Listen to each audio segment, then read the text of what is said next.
Maharashtra 39 news network. सत्य बातमी, ठाम भूमिका. खांबाला बांधून निर्दयी मारहाण, 44 वर्षीय व्यक्तीची थरारक हत्या, 4 जणांवर गुन्हा, एक अल्पवयीनही सहभागी.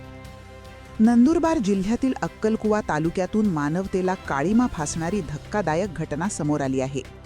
दाबचा जांभी पाणीपाडा येथे एका 44 वर्षीय व्यक्तीला सिमेंटच्या खांबाला बांधून लाठ्या काठ्यांनी बेदम मारहाण करत त्याची निर्घृण हत्या करण्यात आल्याने संपूर्ण जिल्हा हादरला आहे.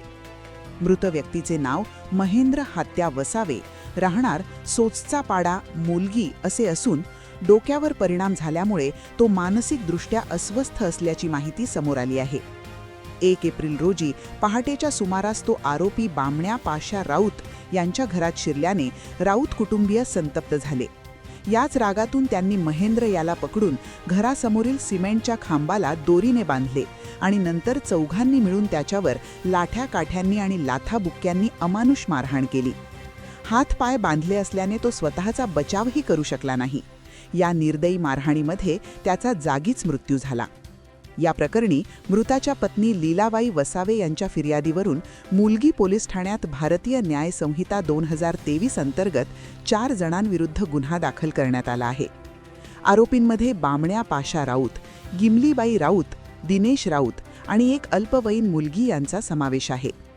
घटनेची माहिती मिळताच उपविभागीय पोलीस अधिकारी सुभाष भोये आणि सहाय्यक पोलीस निरीक्षक दीपक पावरा यांनी तातडीने घटनास्थळी धाव घेत तपास सुरू केला.